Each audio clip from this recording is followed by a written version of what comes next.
ខ្ញុំបានចាប់អារម្មណ៍មកលើមុខព្រំនេះតាំងពីនៅក្មេងអស់រយៈពេលជាងមួយសតវត្សមកហើយវិស័យភាពយន្តបានដើរតួជាផ្នែកមួយនៃប្រវត្តិសាស្ត្រកម្ពុជាវាបានកត់ត្រាស្នាមញញឹមទឹកភ្នែកក្តីស្រមៃនិងអនុស្សាវរីយ៍របស់មនុស្សរាប់ជំនាន់ថ្ងៃនេះខណៈដែលរោងភាពយន្ត Legend ប្រារព្ធខួប15ឆ្នាំយើងសូមនាំលោកអ្នកត្រឡប់ទៅកាន់ដំណើររបស់វិស័យភាពយន្តកម្ពុជាចាប់ពីថ្ងៃដំបូងរហូតដល់សប្តាហ៍ថ្ងៃនៅឆ្នាំ1909វិស័យភាពយន្តបានឈានជើងចូលប្រទេសកម្ពុជានៅតាមបណ្ដោយដងទន្លេសាបលើវិថីព្រះស៊ីសុវត្ថិក្នុងរាជធានីភ្នំពេញរោងភាពយន្តព្រីញុងបានបើកទ្វារជារោងភាពយន្តដំបូងបង្អស់របស់ប្រទេសកម្ពុជាក្រោមការអនុញ្ញាតពីរាជការអាណាព្យាបាលបារាំងសម្រាប់ប្រជាជនខ្មែរជាច្រើននោះគឺជាលើកដំបូងដែលពួកគេបានឃើញរូបភាពមានចលនាលើផ្ទាំងសំពត់សក្រោយមករោងភាពយន្តជាច្រើនបានបើកដំណើរការជាបន្តបន្ទាប់នៅរាជធានីភ្នំពេញ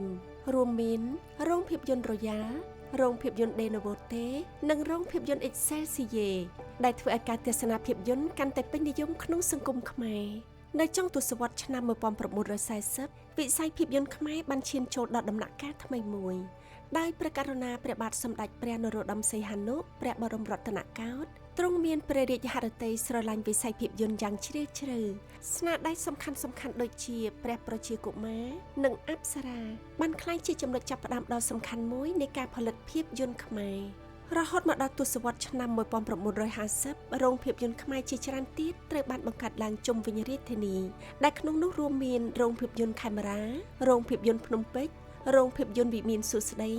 និងរោងភាពយន្តកាពីតូលជាដើមទសវត្សរ៍ឆ្នាំ1960គឺជាយុគមាសនៃវិស័យភាពយន្តកម្ពុជានៅក្នុងសម័យកាលនេះខ្សែភាពយន្តខ្មែរត្រូវបានផលិតជាបន្តបន្ទាប់ហើយទទួលបានការគាំទ្រយ៉ាងទូលំទូលាយពីទស្សនិកជនទូទាំងប្រទេសរឿងព្រេងប្រវត្តិសាស្ត្រអក្សរសិល្ប៍និងវប្បធម៌ខ្មែរត្រូវបាននាំយកមកបង្ហាញលើផ្ទាំងសំពត់សធ្វើឲ្យភាពយន្តក្លាយជាកញ្ចក់ឆ្លុះបញ្ចាំងអត្តសញ្ញាណនិងមោទនភាពរបស់ជាតិប៉ុន្តែយុគមាសនោះមិនបានស្ថិតស្ថេររហូតឡើយ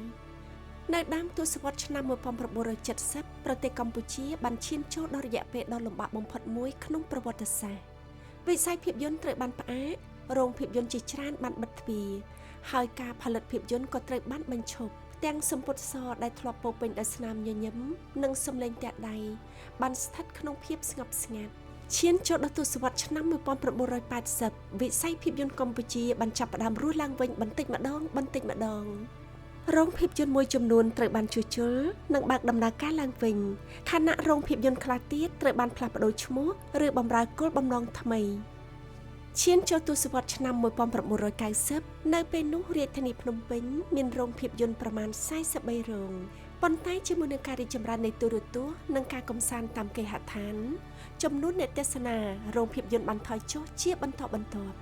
ត្រឹមឆ្នាំ1994រោងភាពយន្តជាច្រើនបានបិទទ្វារម្ដងទៀតហើយមនុស្សជាច្រើនបានគិតថាវិស័យរោងភាពយន្តនៅកម្ពុជាប្រហែលជាមិនអាចវិលត្រឡប់មកវិញទៀតឡើយ